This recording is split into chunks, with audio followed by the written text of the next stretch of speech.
네, 최근에 델타 변이 바이러스 확산 속에 이 소비재 업종이 속도 조절에 들어갔지만 4분기에 다가올 리오프닝 시기를 목표로 오늘은 유통과 화장품 업종에 대한 얘기를 들어보도록 하겠습니다. IBK 투자증권에서 유통과 화장품 업종을 담당하고 있는 안지영 애널리스트 나와 있습니다. 안녕하세요. 네, 안녕하십니까. 네, 오랜만에 뵙는 것 같아요. 네, 오랜만에 뵙습니다. 네. 먼저 유통 얘기부터 들어보겠습니다. 네. 최근에 유통 업종 내에서 좀 특징적으로 볼 만한 이슈들이 있을까요? 네, 이제 1분기 중에 3월 달에 네. 보복 소비가 일어나게 되면서 오프라인에서는 특히 백화점에서의 이제 뭐 기존점 성장률이 50%대로 이제 급등을 하는 모습들을 보였고요. 2분기에 들어와서는 이제 4월 달이 이 3월 달에 보복 소비가 좀 이어지는 모습이었고요.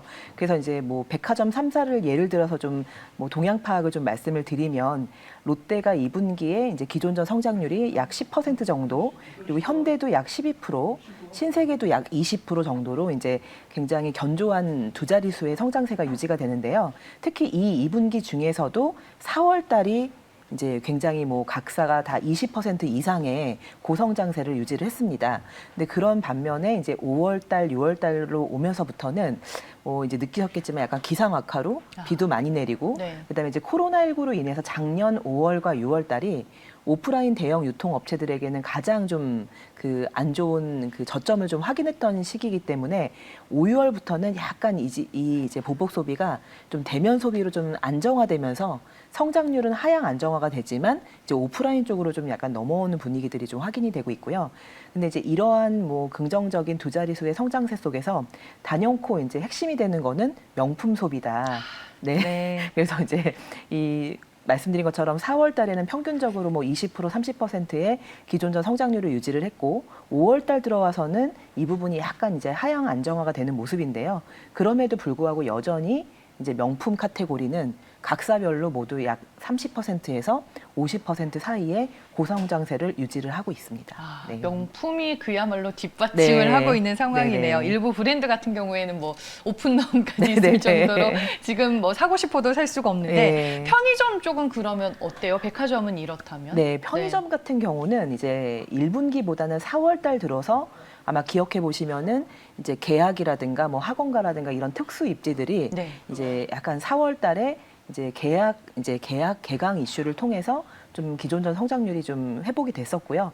반면에 다시 또 5월과 6월 같은 경우는 이제 담배 수요가 감소하게 되면서 작년에 이제 2분기는 해외에도 못 나가고 이제 약간 쇼크가 오면서 굉장히 편의점 내에서 담배 소비가 이제 급증을 했었거든요. 네. 이 부분이 5, 6월에 좀 빠져나가는 영향이 있었고, 그리고 역시 내내 이제 비가 왔기 때문에 일단 비가 오게 되면 편의점 매출에는 좀 영향을 줍니다. 그래서 2분기는 이게 편의점의 반등을 4월 달에 기대했다가 약간 5월 달에 좀 다시 좀 하향 안정화를 보이고 6월을 중심으로 이제 3분기에 좀 턴어라운드가 기대되고 있는 입장입니다. 네, 알겠습니다. 2분기 유통업종을 중심으로 이제 소비 패턴이 어땠는지 전체적으로 분석을 먼저 해주셨습니다.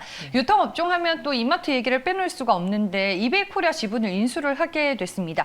이번 M&A, 이마트 네. 입장에서는 최선이었던 걸까요? 네, 네. 사실 이제 애널리스트마다 뭐 증권사마다 다 입장이 좀 다양하게 제시는 되고 있지만 그래도 이제 평균적으로는 다들 이제 좀 비싸게 인수했다라는 게 좀 평균적인 의견이고요. 네. 저 역시도 좀 비싼 금액인 거는 인정할 수밖에 없다. 그리고 특히 이제 80%에 대해서 3조 4천억의 이제 금액으로 인수를 하게 되는데요. 만약에 100%로 이제 가정한다고 할 경우에는 4조 한 3, 4천억 정도의 레인지가 형성이 되기 때문에 원래 이베이 코리아가 매각가를 제시했던 거에서 사실상 이제 그 금액이 받아들여진 거라고 볼 수가 있고요. 네. 그렇다면은 이제 이 시점에서 이 M&A 자체를 놓고 비싸다 싸다의 이제 문제를 떠나서 이마트 그룹이 향후 앞으로의 이제 그 미래 성장에 있어서 디지털 전환에 대한 어떤 그 고민을 해본다라면은 대안이 있느냐라는 관점에서는 이번 이제 M&A 결정이 이제 중장기적인 그룹의 어떤 미래, 사업 모델의 미래를 생각했을 때에는 좀 사실상 선택할 수밖에 없었다라는 게 좀 현실적인 평가고요. 그렇다면 지금부터 또 이제 현실적인 어떤 뒷받침은 얼만큼 자금 조달을 잘할 수 있겠느냐, 이제 이 부분이 네. 가장 핵심 내용이라고 볼 수가 있습니다.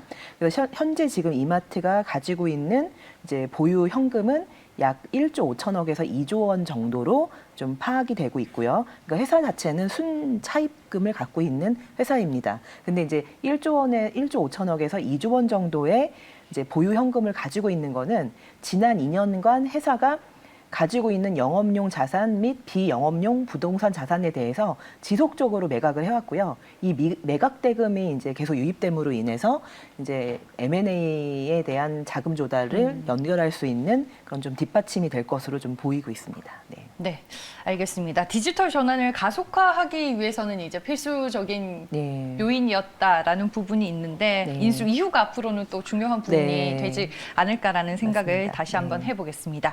다음은 이제 롯데쇼핑인데 2분기에 백화점과 마트를 중심으로 본업 회복이 가시화되고 있다 네. 이런 내용의 리포트를 내놓으셨더라고요. 네. 네. 네, 롯데쇼핑이 이제 다시 이마트 얘기하고 좀 연결될 수밖에 없는데 네. 이베이 코리아의 롯데쇼핑 역시도 이제 매각에 참여를 했었고요. 네.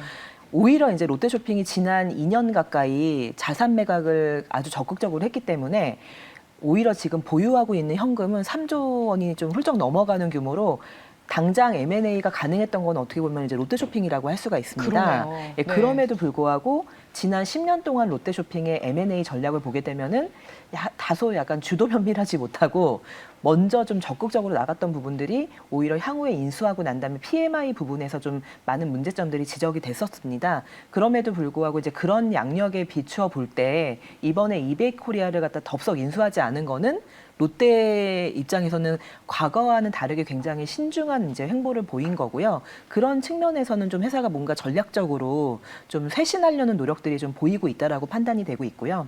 그다음에 이제 롯데는 롯데온이 있지만 이마트하고는 입장이 다른 게 이마트는 그래도 스타컴이 이제 어느 정도 시장 경쟁에서 이제 경쟁해볼 만한 모델로 만들어 놓고요. 롯데의 경우에는 작년에 오픈은 했지만 여전히 이제 좀 이슈가 많은 부분이기 때문에 이게 무턱대고 이제 3조 원이 넘는 딜을 결정한다라는 거는 좀 문제가 있었는데 오히려 이제 그 부분을 갖다가 좀 현명하게 대처를 했고요.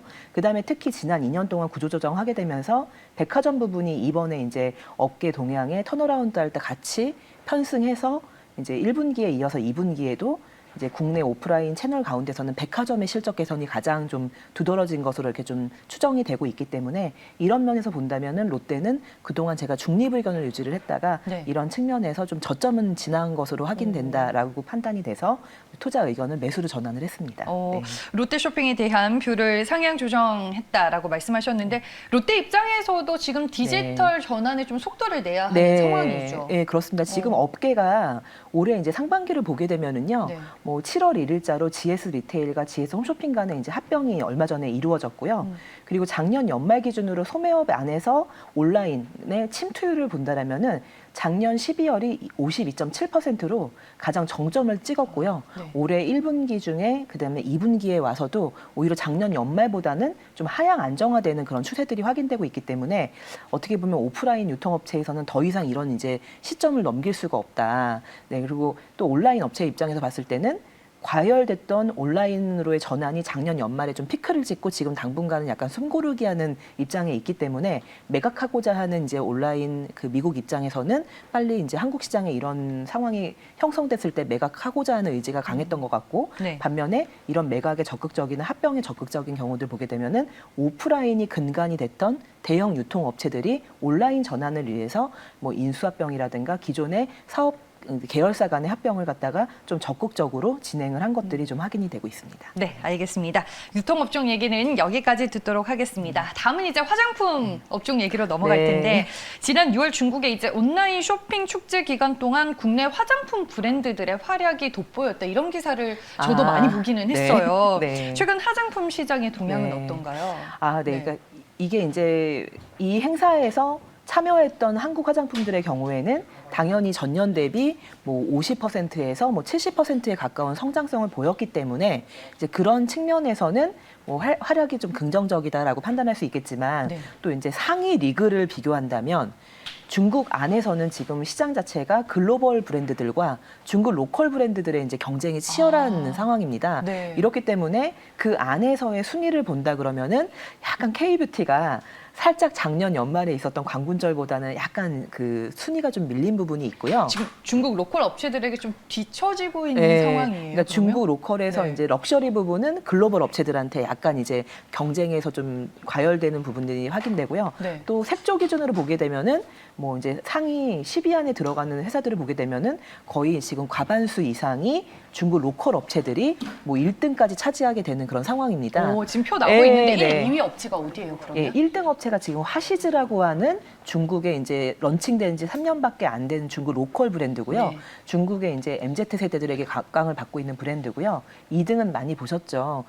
3C 한국의 이제 스타일란다가 로레알에게 인수된 이제 브랜드인데요. 네. 그리고 나머지 이제 뭐 10등 안에 보시면 대부분이 다 중국 로컬들과 글로벌 브랜드라고 보실 수가 있고요. 근데 여기서 그나마 고무적인 부분은 이 상위에 들어가 있는 회사들의 과반수 이상을 코스맥스가 제조 공급을 하고 있다는 점이에요. 예, 그런 부분 때문에 네. 지금 2분기의 동향도 코스맥스의 경우에는 한국과 중국에서의 성과가 이제 좀 굉장히 긍정적인 것으로 그렇게 전망이 되고 있습니다. 아, 저는 아모레퍼시픽과 네. LG 색깔 건강이 네. 순위에 보이지 않아서 네. 제 눈을 의심했는데 얘기를 이건 들으니까 약간 색조여갖고요. 네, 네, 그러네요. 아모레와 LG 생활 건강도 이제 기초 기준에서는 맞아요. 뭐 이제 순위권에 상위 있는데 순위에는 있습니다. 아, 네. 네, 색조 기준으로 이제 이와 같은 수치들이 확인이 네. 됐고 결국에는 OEM을 담당하고 네. 있는 코스맥스가 좀 수혜를 누릴 수 있는 네. 부분이 있을 것 같은데 그러면 바로 코스맥스 얘기로 네. 넘어가 볼게요. 일단 뭐 네네. 코스맥스가 지금 실적 모멘텀도 상당히 네. 강한 것 같더라고요. 네네. 네. 그래서 지금 코스맥스의 경우에는 방금 말씀드린 이제 네. 백그라운드가 2분기에 좀 긍정적으로 반영이 됐고요. 네. 사실 염려했던 부분은 이제 올해 2분기까지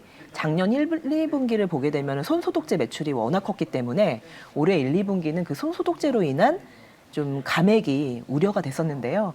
그럼에도 불구하고 2분기에는 손소독제가 거의 전년 대비 이제 효과가 없음에도 불구하고 이제 국내 중소형 화장품들이 중국이라든가 일본 그리고 아마존으로 수출하는 그 주요 브랜드들의 수주가 좀 컸던 것으로 보기 때문에 국내의 이제 수익의 안정성과 그다음에 중국에서의 꾸준한 약진으로 인해서 뭐 2분기에도 컨센서스를 크게 상회할 것으로 좀 이렇게 전망이 되고 있습니다. 한국과 중국을 기반으로 네. 양호한 실적과 성장이 뒷받침되는 네네. 구간이군요. 네네. 네, 알겠습니다. 오늘 저희가 유통업종에 이어서 화장품 업종에 대한 얘기를 모두 들어볼 수 있는 시간이었습니다. 여러분들 하반기 투자 전략 세우실 때 참고해 보시길 바라겠고요. 지금까지 IBK 투자증권의 안지영 애널리스트와 함께했습니다. 고맙습니다. 네, 감사합니다. 네.